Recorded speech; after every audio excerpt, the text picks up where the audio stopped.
Y comenzamos. Un segundo.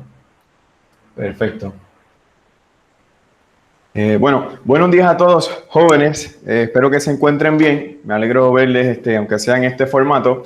Y les doy la bienvenida formal a esta tercer taller en esta serie de conferencias interdisciplinarias de la montaña en la UPR de Utuado. Hoy tenemos al doctor Javier Gutiérrez. Él es físico y lo interesante es que es un físico que está adscrito al Departamento de Física, la Facultad de Ciencias Exactas. Esto es en la Universidad Nacional de Salta, en Salta, Argentina. Salta es una provincia en el norte de Argentina. Lo interesante de Javier, que es un científico que, aunque su entrenamiento es en física, él actualmente se está desempeñando como investigador en el área de modelaje de enfermedades infecciosas. Y hoy nos va a estar hablando un poco de física y también ¿verdad? Un poco de modelaje de este asunto de enfermedades infecciosas. En particular, él trabaja con la propagación de dengue. Y nada, su charla está titulada El rol del modelado matemático en la transmisión de enfermedades ¿verdad? Infecciosas. Y a Javier, por ejemplo, yo lo conocí en el 2013 en una visita que hice a Argentina. Allá nos conocimos. En aquel tiempo él se había recibido de su licenciatura en física y luego comienza el doctorado. Javier y yo nos consideramos algo así como hermanos académicos en el sentido de que ambos compartimos el mismo asesor de doctorado. De ahí entonces, que el asesor de nosotros es el doctor Juan Aparicio, un científico muy reconocido en Argentina, ¿verdad? En esta área de epidemiología matemática y también en la física. Y la idea es la siguiente. Pues Javier luego se doctora, ¿no? Hace su doctorado. El doctorado fue ¿en dónde, Javier? En la Universidad de Córdoba. En Universidad General Sarmiento, en Buenos Aires. En Buenos Aires, excelente. Entonces, luego del doctorado, él pasa en su posición actual, que es compartida. Tengo entendido que es ¿verdad? Un estudiante postdoctoral, pero también apenas comenzó como catedrático auxiliar. Está en su primer año como profesor.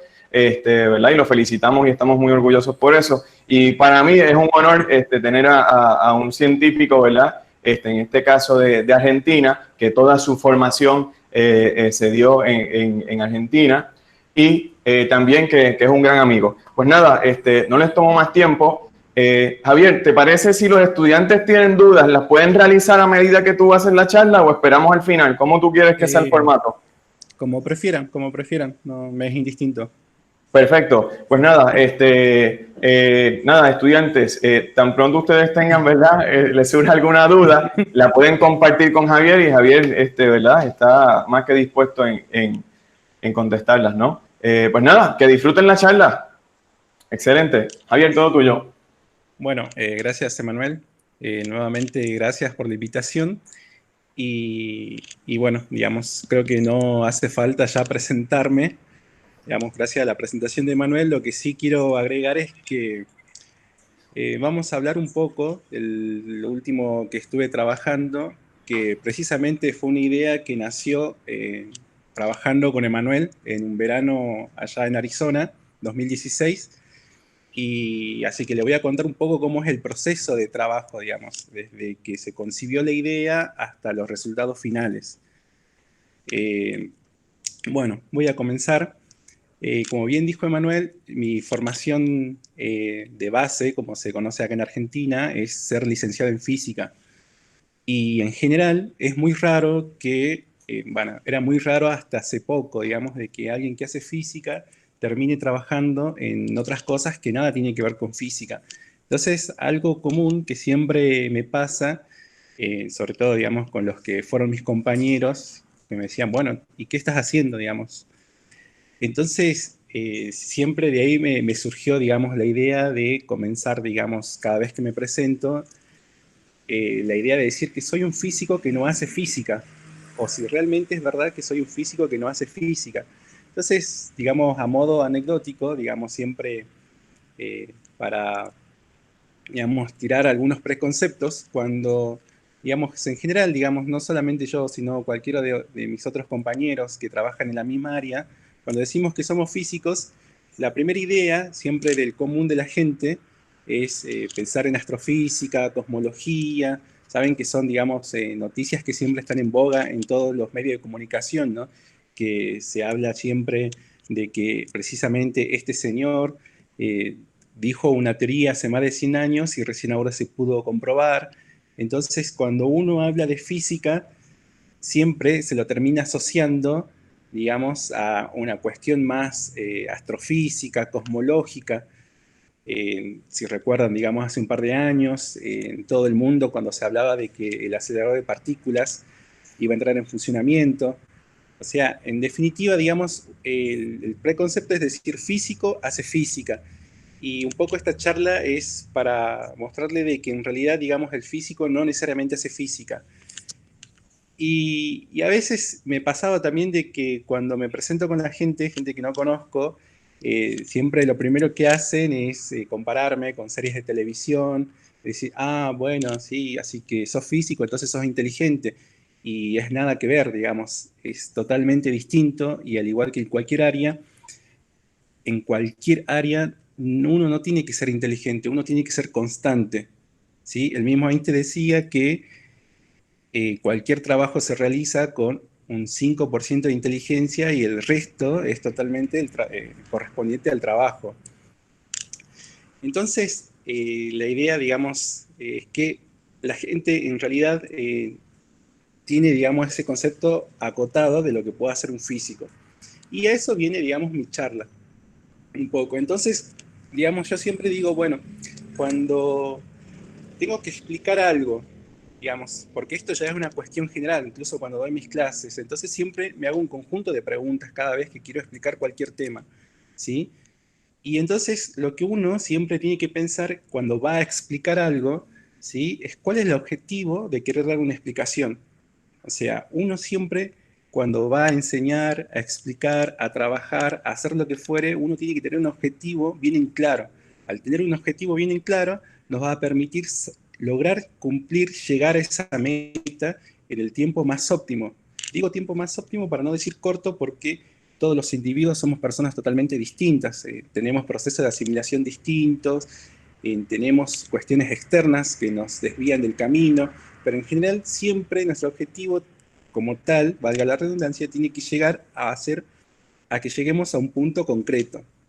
Entonces, siempre recomendable es plantearse un objetivo final o distintos objetivos para ir cumpliendo. Luego, digamos, viene el grado de profundidad. Y es decir, bueno, nosotros siempre debemos analizar el entorno en el que estamos. ¿Sí? Cuando ustedes el día de mañana, supóngase, le llamen para hacer una entrevista sobre algo, o dar una charla, o tienen que hacer una asesoría, o lo que fuere, ustedes siempre tienen que saber leer el entorno en el que están para poder comprender cuál es el grado de profundidad en el cual ustedes tienen que explicar. ¿Sí? Y finalmente, a veces, digamos, es muy redundante o parece que, digamos, no tiene sentido plantearse, pero uno siempre se tiene que preguntar si está entendiendo lo que hace. ¿Sí? Es, digamos, lo que yo siempre digo, es la pregunta principal, además de las demás, es decir, ¿realmente estoy entendiendo, estoy llevando esto adelante bien? Eh, Voy haciendo los pasos que creo que son correctos, ¿sí? Este conjunto de preguntas siempre nos va a permitir lograr llegar, digamos, a distintos públicos, a distintas personas, a lograr explicar de cierto modo lo que nosotros estamos haciendo o lo que queremos comunicar. Y como les dije, esto es algo que se puede ampliar a un montón de cosas, no solo a la parte de investigación, ¿sí? Tenemos, digamos, son como criterios, porque son criterios, o sea, no existe una regla de oro, no existe algo que nos diga tiene que ser de esta forma, ¿sí? Simplemente es un conjunto de criterios que nos puede decir, bueno, con esto más o menos funciona en la mayoría de las veces. Entonces comencemos con algo sencillo, digamos, perdonen los dibujos, pero no tuve tiempo de hacer, digamos, dibujos un poco más decentes, pero cuando nosotros, digamos, trabajamos, sobre todo en investigación, lo primero que hacemos es la observación de un fenómeno. En este caso, vamos a hacer, digamos, algo muy sencillo, que es decir, vamos a tirar una piedra en un lago, ¿sí? Suponemos que estamos, o vamos a tirar una piedra en el mar o donde fuera. ¿Sí? Supongamos que va a ser un lago. Tiramos una piedra, entonces nosotros lo primero que hacemos es una observación de un fenómeno, ¿sí? Y posteriormente lo que nosotros tenemos que hacer es elegir los elementos significativos de ese fenómeno que hemos observado, que en este caso puede ser la piedra, la gravedad, tengo que considerar el viento, o sea que lo primero que hicimos fue observar un fenómeno, que es decir, que fue lo que nosotros elegimos. Nosotros dijimos, bueno, queremos ver qué es lo que ocurre cuando yo tiro una piedra. Y posteriormente, nosotros tenemos que elegir los elementos significativos de ese fenómeno. ¿Cuál es lo más representativo? Obviamente que tendría que ser la piedra, la gravedad, el viento, puede ser, puede que sí, puede que no, la fuerza con la cual tiro yo la piedra. En fin, hay un montón de factores en el cual yo tengo que pensar y definir si son importantes o no. Y a eso es lo que nosotros le vamos a llamar nuestra hipótesis de trabajo. Posteriormente va a venir, digamos, en general, digamos, para nosotros los físicos, la construcción de un modelo físico, que es decir que nosotros, mediante leyes de la física, vamos a tratar de describir cuál es el fenómeno que está ocurriendo, que en este caso lanzar una piedra sería un tiro parabólico. ¿Sí? Digamos, esto sería la física más elemental, ley de Newton, aplicado en su forma más elemental. Posteriormente, nosotros tenemos que, digamos, expresar eso que hicimos físicamente en términos de ecuaciones. ¿Por qué? Porque la matemática es un lenguaje para poder expresar los distintos modelos. Fíjense que yo observé un fenómeno, elegí los elementos significativos, dije, ah, es un modelo físico de un tiro parabólico, y ahora estoy construyendo, estoy llevando todo eso que dije anteriormente en términos de ecuaciones. En este caso serían ecuaciones, digamos, bastante sencillas. El siguiente paso que uno tiene que hacer es decir, bueno, si yo tengo un modelo, he construido un modelo tanto físico como matemático, necesito poner a prueba ese modelo, decir, bueno, a ver, realmente lo que he hecho está funcionando, me permite predecir algo. Y entonces, en el caso del tiro parabólico, nosotros podemos predecir el alcance y la altura máxima, entre otras cosas, ¿sí? Que va a depender de lo que nosotros llamamos las condiciones iniciales del problema. Entonces, quiere decir que nuestro modelo se pone a prueba a partir de predicciones. Pero no es solamente necesario tener las predicciones, porque nosotros tenemos que validarlo mediante la experimentación, siempre y cuando sea posible, digamos. Y esto se hace a cualquier escala, digamos, tanto de, digamos, en un laboratorio, con un péndulo, eh, lanzando una piedra, lo que fuere, hasta incluso, digamos, como viene mencionado al principio, en la cosmología. Si bien en la cosmología, la astrofísica, nosotros no generamos nada, simplemente hacemos observaciones. O sea que a partir de las observaciones, digamos, se validan los modelos que los físicos desarrollan. ¿Sí? Por eso van a ver que en las noticias siempre salen de que científicos detectaron una supernova, científicos detectaron que efectivamente las ondas gravitacionales existen y así efectivamente todas esas noticias hacen que se validen los modelos que los científicos habían planteado. ¿Sí? En casos mucho más sencillos, nosotros podemos hacer una experimentación que nos permite validar los modelos. Y finalmente, uno tiene que hacer los análisis de todo eso, o sea, de toda la experimentación, de todas las predicciones, nosotros hacemos los distintos análisis para decir cuál es el grado de confianza que tiene el modelo que hemos desarrollado. Bueno, y como último paso tendríamos las conclusiones. como siempre digo, si las predicciones están dentro de lo observable, es el mejor escenario posible. Es decir, que nosotros hemos logrado, a partir de la observación de un fenómeno, construir un modelo que puede predecir y reproducir, ¿sí?, los datos experimentales. Entonces, por lo tanto, es el escenario mejor posible. Obviamente que cuando no ocurre eso, ¿sí?, que ocurre en el 200% de las veces, ¿sí? ¿Por qué? Porque esto siempre va a ser prueba y error. O sea, es muy raro que nosotros a partir de nuestro primer intento las cosas salgan bien, ¿sí? Siempre vamos a tener que replantearnos, decir, bueno, en realidad cuando lancé la piedra no tuve en cuenta que había viento, no tuve en cuenta la fuerza con la que le tiré, hubo un montón de efectos que desprecié y que efectivamente eran importantes. Bueno, a esto se viene, digamos, que cuando nosotros planteamos algo y no nos sale, lo primero que tenemos que pensar es, ¿los elementos significativos eran realmente esos? ¿Ese conjunto de elementos significativos era realmente el conjunto que yo necesitaba para describir el problema que yo quería? Si no, bueno, entonces hay que hacer la retroalimentación y volver de nuevo al paso 2 y continuar con cada uno de los pasos. ¿Sí? Entonces eso es lo que nos lleva a decir, bueno, hay que replantear el modelo o las observaciones. ¿Sí? Digamos, es un camino que nosotros podemos elegir. Bueno, entonces, en líneas generales, el trabajo de un físico consiste en cada uno de estos pasos que yo le he venido mencionando a través de un ejemplo muy sencillo, ¿sí? Que, como les dije, puede ser aplicado no solamente, digamos, a un tiro parabólico, sino a la física cuántica, a la física de los materiales, en fin, a toda una rama. Y a eso me lleva a decir, bueno, fíjense los pasos que nosotros hemos realizado, estos 8 pasos que podemos ver acá en pantalla, nosotros podemos hacer un pequeño cambio. Y es decir, fíjense que yo simplemente digo, bueno, yo soy físico y entonces construyo un modelo físico.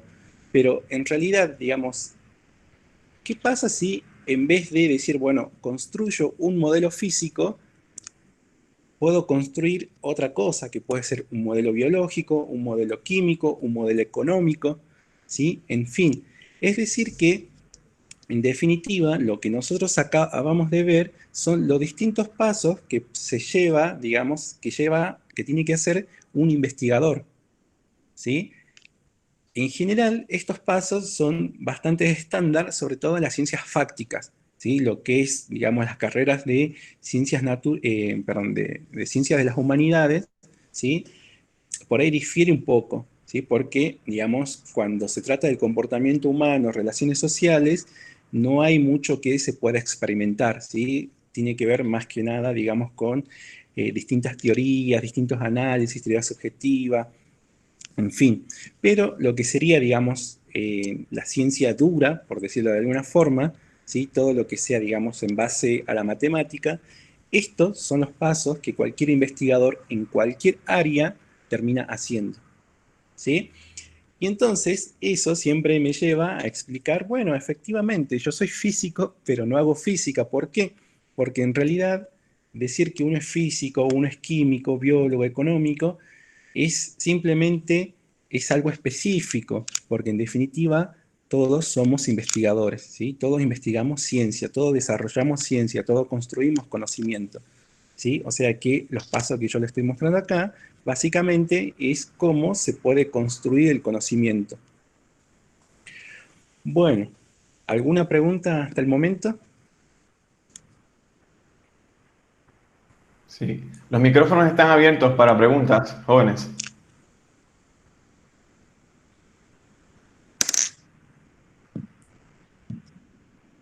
¿No? Ok, Bueno, entonces, continuamos. Sí, sí, continuamos. podemos continuar entonces. Bien. Bueno, entonces ahora vamos a ir, digamos, ya conociendo cuáles serían los pasos, ¿sí? Estos pasos que pusimos acá, ¿sí? Vamos a continuar, digamos, con este esquema, con esta idea y ver qué es lo que ocurre cuando queremos modelar, digamos, la transmisión de una enfermedad. O sea, hemos comenzado con un ejemplo súper sencillo, el más sencillo, digamos, que pueda haber en física al menos, Y ahora vamos a ver algo un poco más complejo, pero no nos vamos a desviar demasiado del objetivo, que es mostrar cuáles son los pasos para poder desarrollar un modelo, ¿sí? Que al fin y al cabo nos va a permitir mostrar cuál es el rol del modelado matemático. En este caso, digamos, nosotros vamos a dar un ejemplo bastante, un ejemplo, digamos, vamos a hablar de la transmisión del dengue, ¿sí? El dengue, como ustedes sabrán, digamos, porque en Puerto Rico es una zona endémica, es una enfermedad transmitida por el mosquito de la Aedes, ¿sí?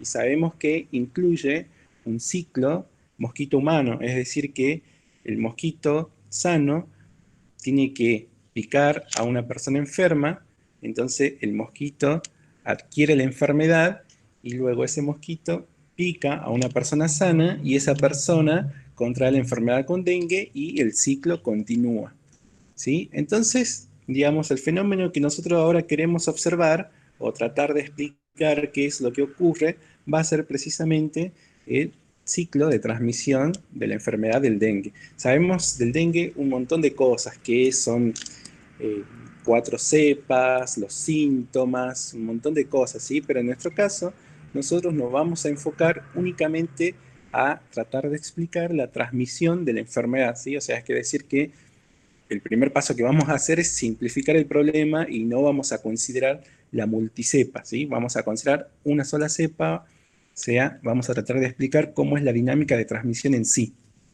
Esto siempre es muy importante, como le dije, es tratar de elegir los elementos significativos porque, ¿qué es lo que yo quiero en este momento? Yo lo que quiero es explicar cómo es la dinámica de transmisión, ¿sí? Si yo quisiera hacer, digamos, cómo es la dinámica de transmisión multicepa, tendría que considerar todos los factores.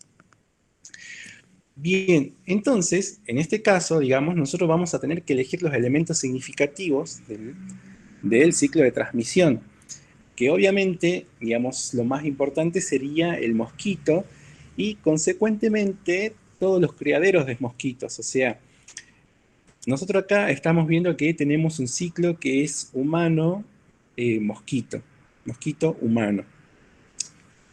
Ahí podemos hacer muchas hipótesis sobre los humanos, su movilidad, comportamiento, hábitos, un montón de cosas, pero digamos nosotros ahora nos vamos a enfocar únicamente en el mosquito en sí, ¿sí? O sea, que es decir que de este ciclo vamos a considerar como el elemento más significativo la dinámica del mosquito en sí.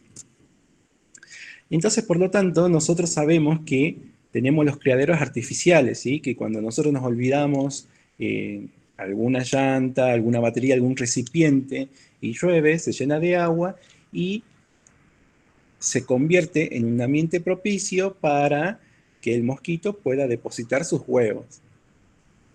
Bien, pero además de los criaderos artificiales, existen algunos que son los criaderos naturales, o sea, son algunos tipos de criaderos que nosotros no podemos, eh, por así decirlo, removerlos, así como cuando decimos, bueno, digamos, nosotros nos olvidamos una goma, nos olvidamos una lata que no tapamos, o un tanque que no tapamos bien, y entonces generamos un criadero. En este caso, existen algunos criaderos que son naturales, por ejemplo, los huecos de árboles. ¿Por qué? Porque hay algo que es, digamos, intrínseco, digamos, en todo ser viviente, que es tratar de sobrevivir. Entonces el mosquito obviamente que tiene una preferencia por los criaderos artificiales, pero cuando llega el momento va a hacerlo en cualquier lugar, digamos, es selección natural, por decirlo de alguna forma. O sea, el mosquito quiere seguir depositando sus huevos y que el ciclo continúe. Entonces, siempre, por más que nosotros limpiemos, tengamos la casa en orden, todo el barrio tenga todo limpio, existen algunos lugares que lamentablemente se van a convertir en, por así decirlo, criaderos naturales, o sea, que es decir, que son los criaderos en los cuales nosotros no podemos remover la canaleta de la casa, los huecos de árboles, algún tanque muy grande, ¿sí? En fin. Entonces, ¿qué es decir? Que efectivamente, debido a estas cosas, tenemos, digamos, siempre vamos a tener la presencia del mosquito, ¿sí? Va a ser muy difícil de erradicarlo y por lo tanto, ¿sí? En el ciclo de transmisión, el mosquito juega un rol fundamental. Entonces ya habiendo elegido al mosquito en sí como un elemento significativo, entonces vamos a estudiar un poco, digamos, o a describir un poco cómo es el ciclo de vida del Aedes, ¿sí? El mosquito que transmite la enfermedad del dengue. Y en este caso, digamos, vamos a representar cuatro etapas bien definidas, digamos. Para los biólogos existe un montón de etapas intermedias, pero a los fines que nosotros queremos, vamos a pensar únicamente en cuatro etapas, que son el huevo, la larva, la pupa y cuando es adulto. ¿Sí? Cada uno de los ciclos, ¿sí? Para pasar de un ciclo a otro depende fuertemente de la cantidad de comida disponible que puede tener el mosquito, o sea, es decir, que las larvas que están en los estanques van a depender, van a poder pasar a un estadio de pupa dependiendo de la cantidad de larvas que sean ellas, porque entre las mismas larvas van a competir por la comida y además las condiciones climáticas. Lo mismo ocurre con la pupa cuando, digamos, la pupa va a pasar al siguiente estadio dependiendo de las condiciones climáticas y la cantidad de comida que tenga accesible. Entonces, y una vez que, digamos, que tenemos el adulto, que ya sería, digamos, el Aedes en sí, el mosquito, va a depositar los huevos una vez que, sobre todo, bueno, en realidad la hembra es la que pica, porque necesita la sangre para poder depositar los huevos. Entonces veamos que en sí, para nosotros, este ciclo sería como los elementos más importantes. Y como bien le había mencionado, las condiciones meteorológicas juegan un rol fundamental en el ciclo de la Aedes. ¿Por qué? Porque obviamente que si hace mucho frío, digamos, sobre todo en algunas regiones, la presencia del mosquito prácticamente no existe. ¿Sí? Los niveles de precipitación también son importantes. ¿Por qué? Porque supónganse que nosotros hemos dejado un recipiente, ¿sí? Y ha llovido muy poco. Entonces, cuando está a la mitad, ¿sí? Supóngase de agua, el mosquito va y siempre va depositando los huevos a lo largo de una línea ascendente. Es decir, que a medida que el agua va aumentando, ¿sí? Cada uno de los huevos entra, o sea, aumenta la cantidad de huevos que entran en contacto. Por supuesto que lo peor que les puede ocurrir es que llueva demasiado, es decir, que ese recipiente en forma natural se rebalse por la cantidad de agua que ha precipitado. Entonces, vemos que la lluvia, si bien es, digamos, fundamental para que los huevos eclosionen, también puede ser perjudicial en altas cantidades. Y lo mismo ocurre con la temperatura. ¿Por qué? Porque la temperatura, digamos, el mosquito tiene una temperatura preferencial que está alrededor de los 27, 28 grados, y si decimos que está muy por debajo de esa temperatura, supongamos es 15 grados, el mosquito no tiene actividad. ¿Por qué? Porque le hace demasiado frío, por decirlo de alguna forma. Pero si sobrepasa una cierta temperatura, que por ejemplo que está alrededor de los 36 grados, tampoco actúa.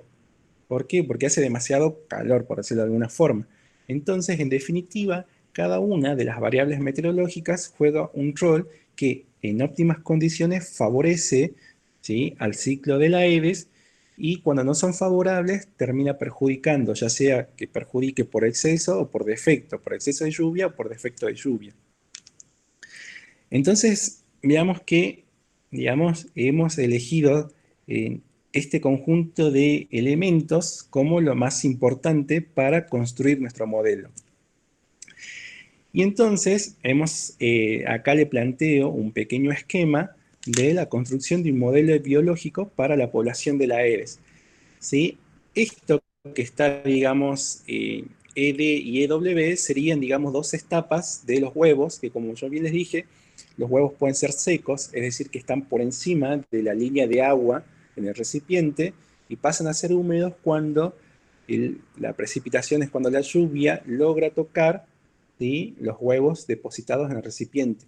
Incluso no solamente pueden ser por los niveles de precipitación, sino que pueden ser por otros efectos meteorológicos como la condensación de la humedad, ¿sí? En fin, hay un montón de fenómenos que nosotros podemos tener en cuenta acá.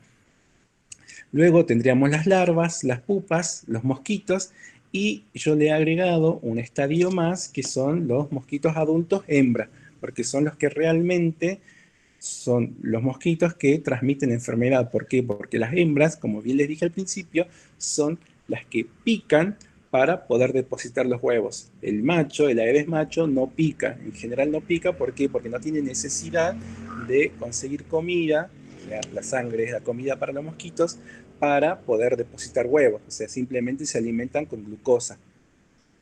Entonces, en todo este ciclo que nosotros tenemos, que es lo que le llamamos un modelo ecológico, tenemos las distintas variables meteorológicas que le había comentado, tanto la temperatura, las lluvias y la humedad relativa, ¿sí? Son elementos que nos sirven para construir nuestro modelo biológico.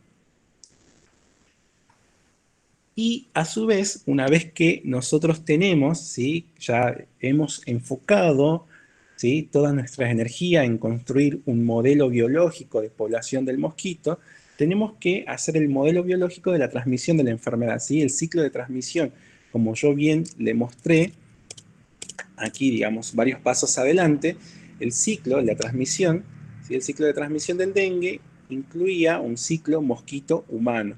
Entonces yo ya he enfocado mis energías en la dinámica de población del mosquito, ¿sí? Pero tengo que agregarle un elemento más que serían los humanos. Bueno, cuando yo hago todo eso, es finalmente logro construir mi modelo de transmisión de enfermedad, que en este caso, digamos, va a estar sustentado por dos modelos apartes, que es el modelo ecológico, ¿sí? El modelo que acá le he tratado de describir un poco, y un modelo de casos importados. ¿A qué viene esto? Por ejemplo, hay regiones en el mundo donde el dengue no es endémico como en Puerto Rico, es decir, que no está presente en todo el año, está presente solamente en distintas épocas del año. Por ejemplo, ahora que estamos viendo digamos, la pandemia que estamos viviendo en todo el mundo, ya sabemos que los casos importados son los disparadores de las enfermedades, porque si la enfermedad nunca hubiese salido de China, nunca hubiese llegado a cualquier otra región del mundo. O sea, que es decir que el flujo de personas enfermas, de alguna manera, siempre termina influyendo en cómo es la dinámica de transmisión de cualquier enfermedad, ¿sí? Sobre todo en regiones donde la enfermedad no está presente, que en este caso, digamos, del COVID-19, podemos decir que todo el mundo estaba ausente de la enfermedad, pero luego la movilidad de las personas llevaron, ¿sí? La enfermedad hacia Europa y de Europa hacia el resto del mundo. Sí, Javier, un Sí, segundo. Lo mismo sucedió recientemente con el brote aquí en Puerto Rico, ¿verdad? De chikungunya, por ejemplo. Y también recientemente con los brotes, ¿verdad? Del virus del Zika, en toda esta área de las Américas, ¿no? Y sí, así. sí, Bueno, sí. para proveer otro ejemplo, ¿no? Excelente. Sí, sí, como bien les dijo Emanuel, o sea, esto se hace, digamos, los casos importados, como yo les llamo, son los disparadores de las enfermedades en la mayoría de las regiones, o mejor dicho, en todas las regiones en las cuales la enfermedad no está presente, ¿sí? Bueno, entonces es algo que uno, digamos, cuando quiere hacer, digamos, un modelo bastante robusto, tiene que tener en cuenta. En, en este caso no vamos a entrar en detalle porque si no la charla sería mucho más larga si hablamos de la forma de modelar los casos importados. Pero la idea que no tiene que quedar es que nosotros hemos construido ahora un modelo para la transmisión de la enfermedad, o sea, estamos considerando los distintos estados que puede tener el mosquito, porque el mosquito está sano, pero cuando pica, tiene que pasar un tiempo hasta que el virus se deposite en sus glándulas salivales y pueda infectar a una persona. Y a veces ese tiempo que tarda desde que picó a una persona enferma, ¿sí? Desde que consumió una sangre infectada con el virus y el virus se deposita en las glándulas salivales del mosquito, a veces puede pasar entre 4 o 5 días, o ese periodo de días se puede acortar en función de la temperatura de esos días. ¿Por qué? Porque si la temperatura es óptima, como bien le dije, la actividad del mosquito aumenta. Y si la actividad del mosquito aumenta, por lo tanto, su sistema también se acelera y el virus se deposita rápidamente en las glándulas salivales. Bien, entonces, sin ir más lejos, sería, digamos, como los aspectos más importantes que tenemos en este pequeño modelo, por decirlo de alguna forma, que estamos utilizando para la transmisión de la enfermedad. Y ahora viene el siguiente paso, ¿sí? Que es el más difícil, o que fue el más difícil para mí, hacer la construcción del modelo matemático. Es decir, que llevar esto que está acá, ¿sí? En términos de esquemas, ¿sí? Esto que está acá en esquemas para el mosquito, lo tenemos que expresar en un lenguaje que sea, por así decirlo, universal, ¿sí? O que pueda ser utilizable. Y es precisamente la matemática. Entonces, vamos a ver que si nosotros comparamos, digamos, el primer ejemplo que yo le di del tiro parabólico, ¿sí? Teníamos solamente dos ecuaciones, ¿sí? Y acá vean, tenemos más de 11 ecuaciones. ¿Y esto qué es lo que significa? Que nosotros, a medida que aumentamos el grado de complejidad, aumentamos los elementos significativos del fenómeno que estamos observando, es decir, que consideramos más cosas, a medida que hacemos lo más cercano posible a la realidad, cualquier modelo tiene un costo que pagar. Y ese costo que se paga es que aumentan la cantidad de ecuaciones, ¿sí?, con las que se puede describir el sistema. Y en este caso, digamos, si bien he tratado de simplificar muchas cosas en el mosquito, porque fíjense que yo le dije que solo consideramos cuatro estadios para el Aedes. Sin embargo, los biólogos consideran que existen hasta 9 estadios para el Aedes, ¿sí? Porque hay estados intermedios como el ninfa, etcétera, pero yo simplemente me quedo con lo que yo considero que son los más importantes.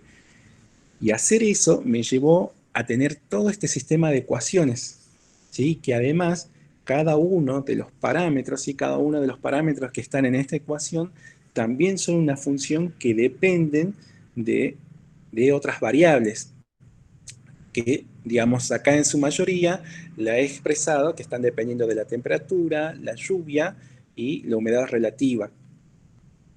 Entonces, ¿qué es decir? Que he tratado de modelar algo en la forma más realista posible o dentro de mis posibilidades y pagué el costo de tener muchas ecuaciones diferenciales que resolver. Y uno puede decir, bueno, en este punto las puedo resolver analíticamente y, digamos, con mucha paciencia se podría, ¿sí? Con mucha paciencia uno puede resolverlo. A veces pueden llevar años resolverlas, digamos, en formas exactas, o la otra, la más sencilla, es simplemente realizar diferentes simulaciones, o sea, que es decir, utilizar mis conocimientos de cálculo numérico y decir, ah, bueno, como no puedo resolverla en forma exacta las ecuaciones, ¿qué es lo que hago? Las resuelvo numéricamente. Y, y eso me lleva al siguiente paso, que es la predicción.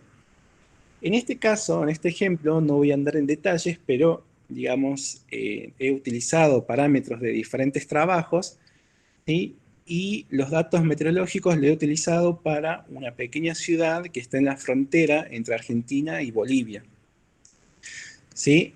Ya posteriormente le voy a comentar por qué elijo trabajar entre los años 2008 y 2016, y lo que podemos ver acá es que el modelo que yo estoy planteando me predice esta cantidad de nuevos casos de dengue, ¿sí? Yo tengo todos los datos meteorológicos, he puesto información, digamos, de la ciudad, o sea, cantidad de habitantes, en fin, o sea, lo que yo le decía, que todos estos parámetros que están acá están sustentados bajo otro tipo de modelos, que es precisamente decir, bueno, si tenemos una ciudad de 100.000 habitantes, este parámetro debería ser aproximadamente de este orden.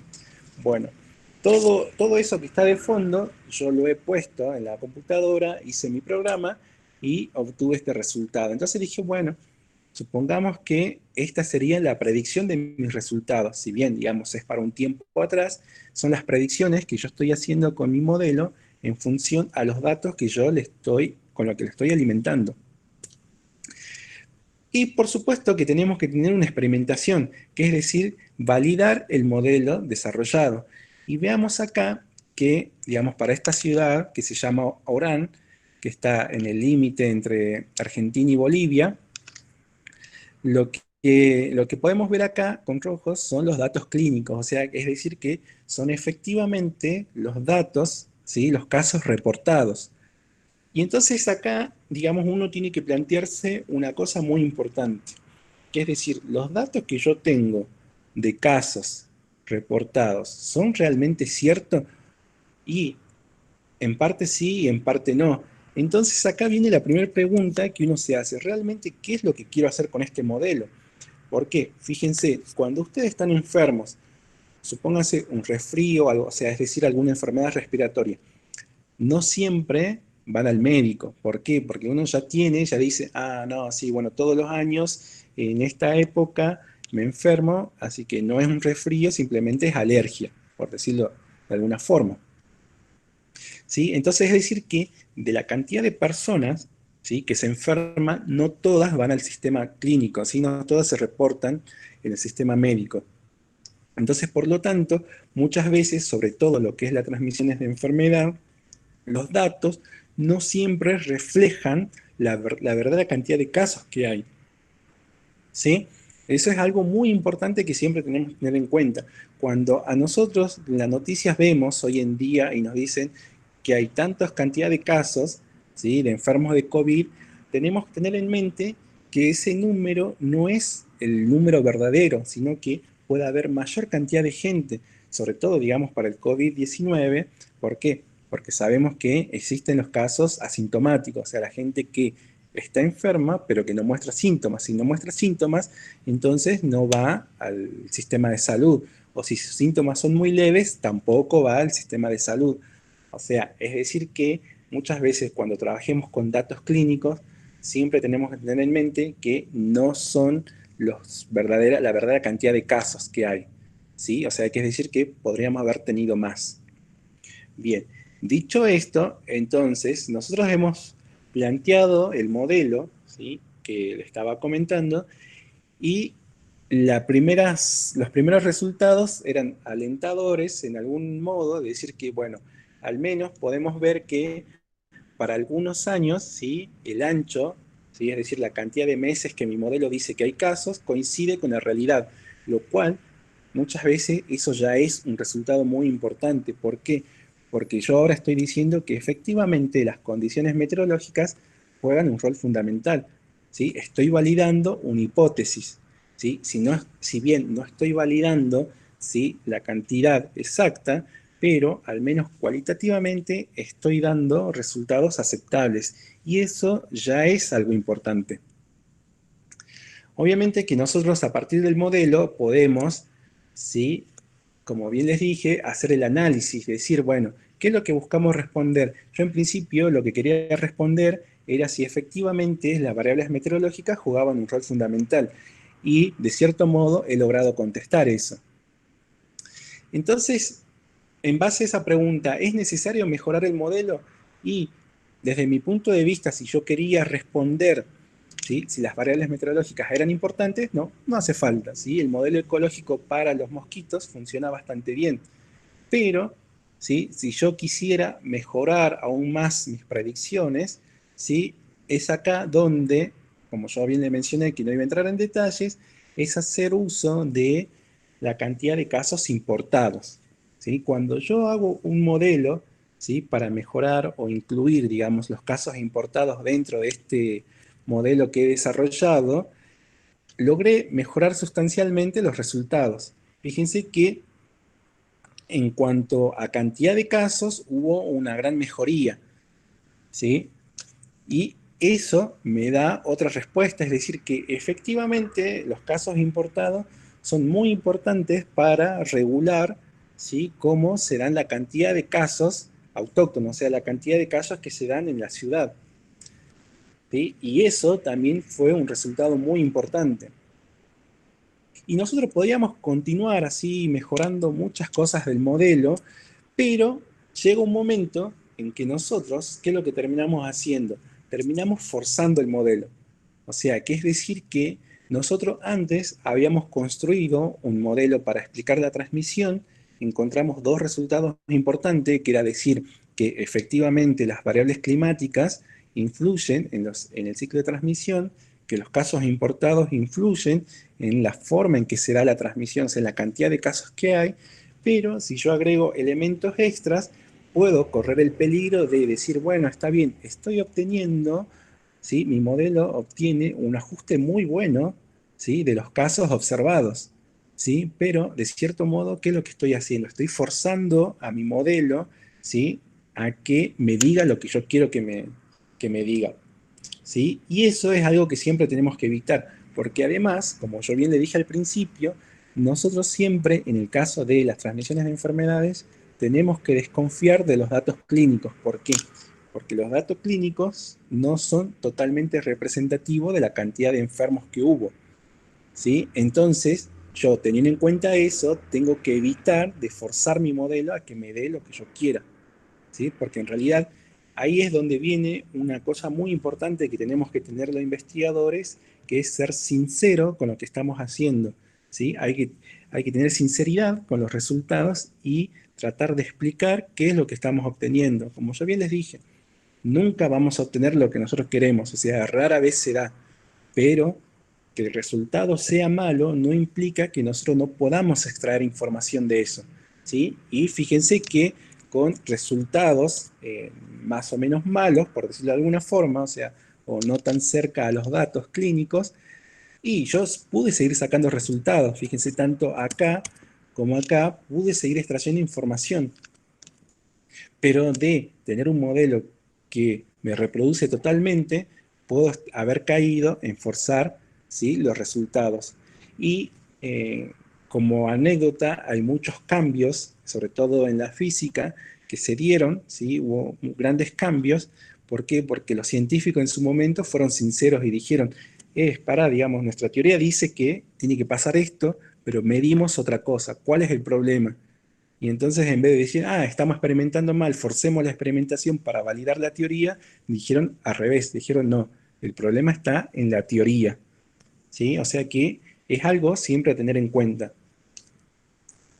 Bueno, y para ir terminando, ¿sí? Un poco resumiendo lo que habíamos hablado antes, nosotros hemos validado, digamos, a través de la construcción de nuestro modelo, distintas hipótesis que fuimos trabajando a lo largo de este trabajo. Hay algo que yo no he mencionado, pero que este trabajo mejoró, digamos, sustancialmente, este resultado de aquí, cuando incluimos lo que se llama la espacialidad. O sea, que es decir que digamos, en mi caso, dije, bueno, como yo estoy modelando la transmisión de enfermedad en la ciudad, empecé a tener en cuenta la cantidad de gente que había por manzanas, la cantidad de hogares, un montón de cosas que me permitía modelar la cantidad de mosquitos en distintas zonas de la ciudad, ¿sí? Entonces, eso es un resultado importante que logré obtener de este trabajo. Una cosa también importante es que siempre, digamos, que uno, por más que no llegue, digamos, a los resultados que uno espera, como bien le dije, sin embargo, hay algo importante de fondo que es que ampliamos nuestros conocimientos sobre la dinámica de la transmisión de la enfermedad, en este caso del dengue. Y puede ocurrir en cualquier área, o sea, como bien les dije, no llegamos al resultado que queremos, pero tenemos que mirar hacia atrás y ver todo el camino que hicimos y la cantidad de herramientas que hemos desarrollado para tratar de responder una pregunta. Y eso, digamos, nos lleva a entender que esas herramientas que hemos generado nos permiten entender diferentes escenarios, en este caso diferentes escenarios epidemiológicos. ¿Por qué? Porque yo ahora con todas las herramientas que he generado puedo decir, bueno, ¿qué es lo que pasa, ¿sí? Si este año, por ejemplo, la cantidad de lluvia aumenta por encima de lo esperado, si la temperatura está por debajo de lo esperado? Y así sucesivamente, estas herramientas me van a permitir generar distintas estrategias de control para la transmisión de la enfermedad. Fíjense que es muy importante decir, bueno, hemos encontrado cuáles son los elementos significativos para la transmisión de la enfermedad y eso, al entenderlos, al comprenderlos, nos permite generar herramientas para poder prevenir, ¿sí? Es sumamente importante, digamos, no perder de foco eso, o sea, hemos logrado entender un poco mejor la dinámica de transmisión y eso nos permite mejorar las herramientas de prevención de la enfermedad. Bueno, con todo esto, digamos, ya he terminado lo que les quería contar. Fíjense que para concluir el rol del modelado matemático, eh, no es solamente para la transmisión de enfermedad, sino que se puede dar para distintas cosas, porque eh, yo así como ahora a partir de datos he logrado construir un modelo y explicar cómo es la transmisión de una enfermedad, también se puede hacer para cualquier área. Y sobre todo hoy en día, digamos, está muy demandado en todo el mundo lo que es, digamos, entender, digamos, cómo es la dinámica de comportamiento en el uso de las redes sociales, o sea, todo lo que es teoría de la información, ¿sí? Es, digamos, lo que se demanda tanto en sectores públicos como privados en cualquier parte del mundo. ¿Y en qué se sustenta, digamos, hacer ese tipo de trabajo? Básicamente lo que le he comentado hoy.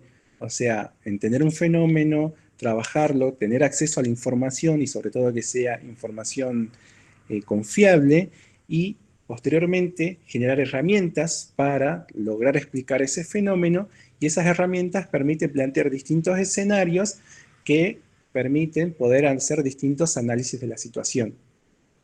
O sea que esto que le he comentado no solamente se da para eh, la transmisión de enfermedades, sino que, como bien les dije y como le están viendo acá en pantalla, el modelado matemático no solo se limita a la epidemiología teórica, sino a un montón de ramas, ¿sí? Que es lo que nosotros conocemos como las ramas multidisciplinares. Eh, bueno, finalmente con esto ya termino, le agradezco la atención, ¿sí? Espero que no se hayan aburrido y si hay alguna pregunta, pueden hacerlas. Buenas Excelente, tardes, pues. buenos días. Javier, sí. Tenemos los micrófonos abiertos para preguntas. Alejandro, sí. Sí, saludo, excelente presentación. Yo me excuso Gracias. primero que todo porque llegué un poco tarde, estaba en un curso y no podía salir. Tengo dos preguntitas. Sí, Es con respecto al modelo. Sabemos que los modelos que se construyen, ¿verdad? sí. Pueden modificarse, ¿no? De acuerdo a las variables que tengamos disponibles. ¿Qué tan viable sería modificar ese modelo, ¿verdad? Para agregar, por ejemplo, controles biológicos? Aquí en Puerto Rico se está utilizando ahora Wolbachia, esta bacteria, ¿verdad? Que reduce lo que es la transmisión del dengue en estas hembras. ¿Qué tan viable sería, ¿verdad? Colocar estas variables de este control biológico para ver matemáticamente o empíricamente ver los resultados que tendría este Eh, control biológico en la transmisión? sí. Bueno, de Y mi hecho otra es... pregunta Sí. sería, si este modelo ya está disponible, ajá, si este modelo ya está disponible para, ¿verdad? Para uso de estas agencias, ¿no? Que puedan entonces implementar los resultados de estos controles meteorológicos, de estas variables meteorológicas, ¿no? En estas localidades donde ya está, cuando ya estos virus están de forma de todo el año, ¿no? Sí, bueno, a ver, voy a tratar de... Acá, ¿sí? Bueno, con respecto a la primera pregunta, de hecho es uno de los objetivos de este trabajo precisamente el control biológico, o sea, el control sobre el vector. Y nosotros lo podemos hacer, digamos, o se lo puede representar, digamos, matemáticamente, o digamos, explicándolo en este esquema es mucho más sencillo, sobre cualquiera de estos estadios. ¿Sí? ¿Por qué? Porque cuando uno hace una campaña de concientización, de descacharrado, o utiliza, digamos, algún insecticida, uno lo que está haciendo está afectando sobre la población de cualquiera de estos estadios, porque además también existe lo que se conoce la efectividad. ¿Sí? Que hay muchos trabajos que hablan de la efectividad de utilizar, digamos, distintos métodos de control, por ejemplo, sobre las larvas. ¿Sí? Hay trabajos que dicen que la efectividad cuando ya estamos en medio del brote epidémico, la efectividad es solamente del 40%, o sea, es como que dicen, es mucho esfuerzo y solamente estamos matando el 40% de las larvas disponibles. ¿Sí? Entonces, todos esos elementos se pueden incluir, ¿sí?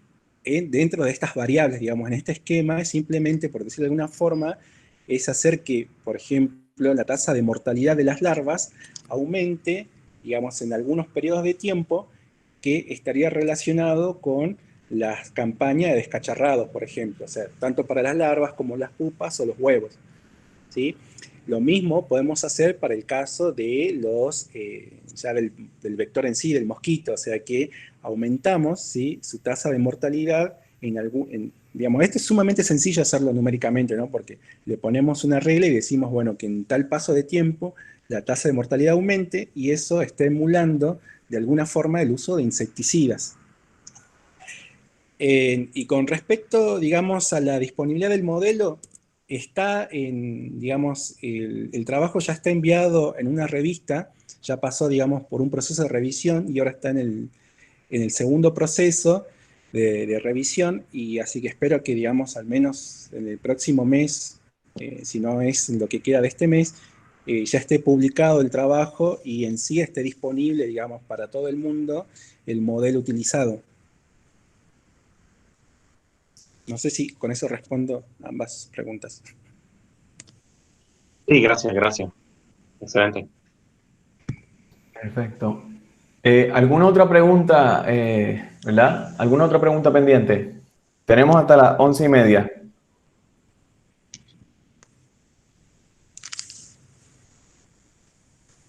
Bueno, Javier o Alejandro, ¿nos podrían abundar un poco sobre este asunto de esta bacteria llamada Wolbachia? ¿Qué es lo que esta bacteria hace en el mosquito? Por ejemplo, ¿cuál es el efecto de esta bacteria en el mosquito? En mi caso, digamos, el tema digamos, del control de vector en forma biológica, mi conocimiento es un poco limitado, o sea, hasta donde yo conozco no creo que sea el mismo, digamos, el uso de los hongos, que nunca me acuerdo el nombre, pero que básicamente, al menos yo sé, digamos, de este hongo, que no lo tengo presente el nombre ahora, lo que básicamente hace es, como bien dije acá, digamos, estos, digamos, estados, ¿sí?, entre pasar de larva a pupa o de pupa a mosquito, depende fuertemente de la cantidad de comida disponible, o sea, la cantidad de bacterias que hay en el recipiente, ¿sí?, que es los microorganismos que se alimentan las larvas o las pupas. Lo que yo entiendo que, digamos, al menos en el caso del hongo lo que hace es precisamente hacer una competencia, ¿sí? Hay una competencia entre especies, entre las larvas y el hongo donde el hongo consume mayor cantidad de comida, que es la misma que el de la larva, y entonces, por lo tanto, las larvas se terminan muriendo por falta de comida. ¿Sí? Ese es, digamos, lo que tengo entendido que es uno de los efectos de hacer el control de vectores, hacer el control biológico, digamos, como se conoce, ¿no? O sea, utilizar Entiendo. En otra el caso especie. en el caso de Wolbachia, es una bacteria que, bueno, tenemos estos laboratorios que ahora están produciendo mosquitos infectados con esta bacteria. Y esta bacteria lo que hace realmente es que una vez se encuentra dentro de la hembra, inhibe la replicación del virus del dengue dentro de la hembra, cosa de que cuando uno de estos mosquitos pues, pique a una persona, pues no te transmita el virus. Así que Perfecto. reduce drásticamente lo que es la tasa de transmisión. No tanto la tasa de mortalidad, porque no mata al mosquito, lo que hace es que inhibe, ¿no?, lo que es la replicación del virus dentro del mosquito. Excelente, esa iba a ser mi siguiente pregunta. Si al estar la hembra infectada por esta bacteria que inhibe la transmisión del mosquito infectado al humano, si de alguna manera tenía algún impacto en la expectativa de vida, y en este caso, ¿verdad? Sabemos que el impacto es mínimo, ¿verdad? Muy bien. Ahora bien, esta bacteria, tengo entendido yo que el mosquito, ¿verdad? Al tener interacción de alguna manera con otros mosquitos, pues también tiene la capacidad de infectar a otros mosquitos con esta bacteria y a su vez inhibiendo, ¿verdad? Inhibiendo que las hembras sigan esta propagación, ¿verdad? Yo creo que esta práctica se llevó a cabo en algunas regiones de Australia y fue sumamente exitosa, tengo entendido yo. Y así. Alejandro, atendiendo tu pregunta sobre si, ¿verdad?, existen ya modelos o un marco teórico epidemiológico sobre la dinámica de enfermedades transmitidas por por mosquitos, ¿verdad?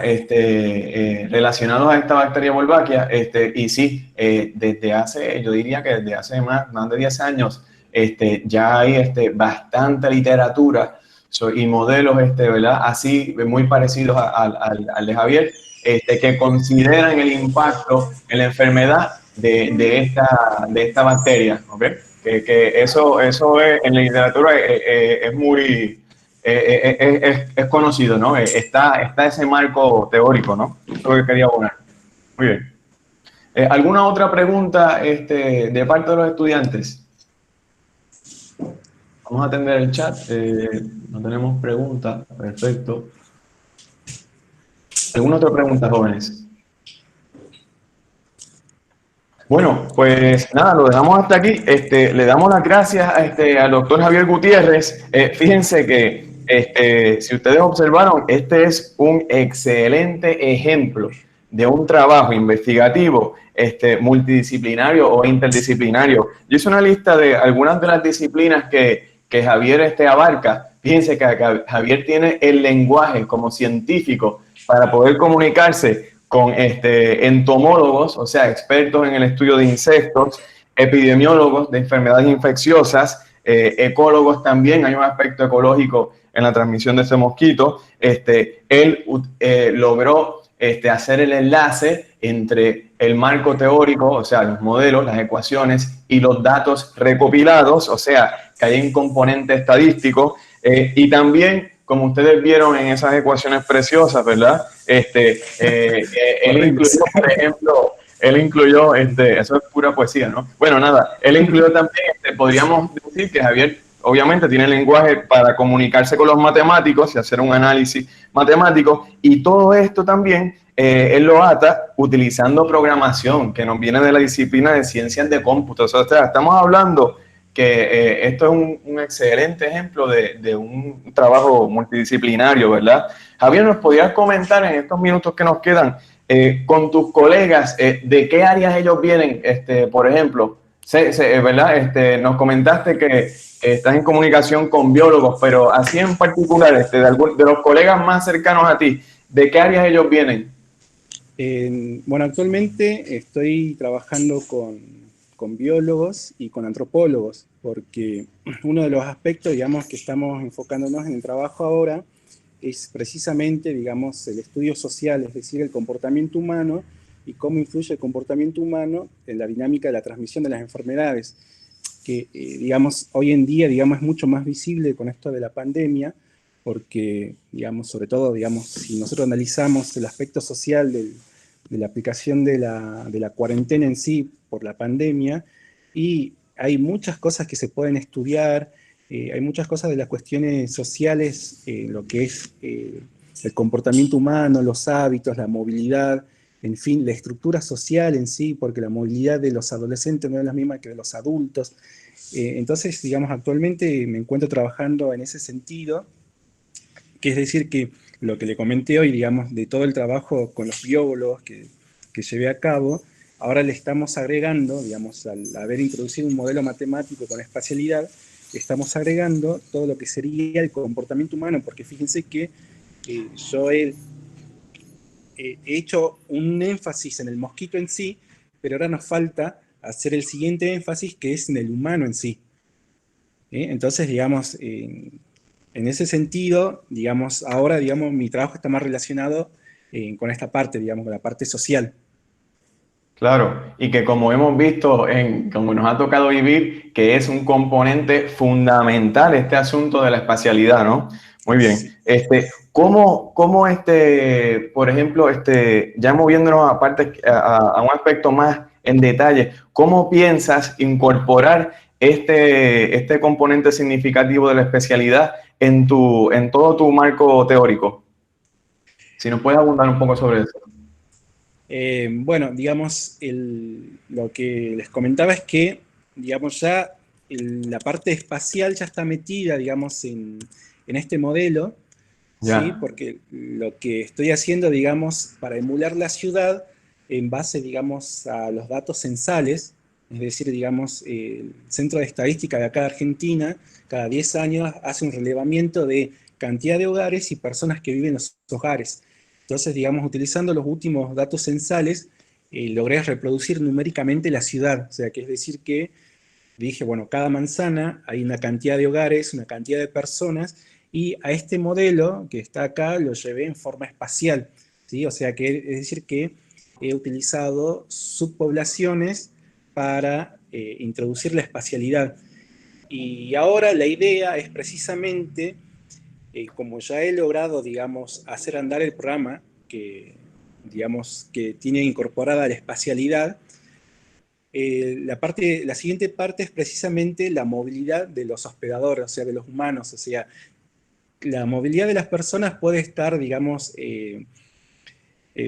va a depender de su edad y su ocupación, porque, por ejemplo, no es lo mismo, digamos, el trabajo de un docente, ¿sí? Que va, digamos, en forma regular al mismo lugar todo el, digamos, X cantidad de veces al año, que, por ejemplo, un técnico que trabaja, digamos, en reparaciones a domicilio.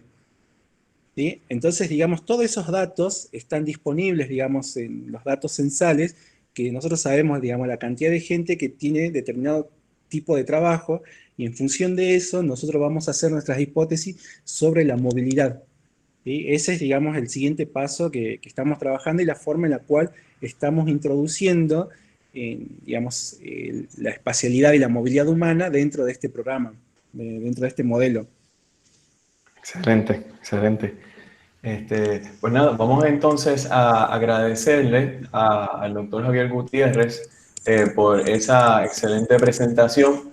Vamos a ver si yo puedo compartir el certificado. Bueno, Javier, ahí te vamos a enviar el certificado que preparó nuestro departamento, y estamos sumamente agradecidos y cumplimos con el objetivo de esta serie de seminarios interdisciplinarios de la montaña, que es exponer, ¿verdad?, a nuestros estudiantes a temas muy variados, ¿verdad?, universales, ya que estamos en la universidad y de eso se trata. Y con eso pues nos despedimos. Alejandro, ¿podrías comentarnos qué charlas tenemos para octubre, por favor? Sí, cómo no. Para la primera semana de octubre tenemos al doctor Vélez Guarme. Él es curador de mamíferos en San Francisco, y es una de las personas más prominentes ahora mismo en el área de la paleontología de mamíferos en Puerto Rico y el Caribe, ¿no? Ha descrito un sinnúmero de especies de sirénidos, de manatíes, de tortugas, encontró los primeros cocodrilos en las Antillas, fósiles. Así que va a ser una charla bien interesante. Vamos a tener también a Animalitora en las semanas siguientes, hablándonos sobre una enfermedad interesante en Lares. Tendremos sobre arqueología de cuevas, así que va a ser una serie bastante interdisciplinaria. Vamos a tener de antropólogos a biólogos a paleontólogos, así que vamos a tener de todo. Así que están todos invitados a participar de las mismas. Perfecto, excelente. Pues nada, con eso nos despedimos. Muchas gracias, Javier. Y Natalia también, que es estudiante de investigación de Javier, por acompañarnos. No, gracias a ustedes. Sí.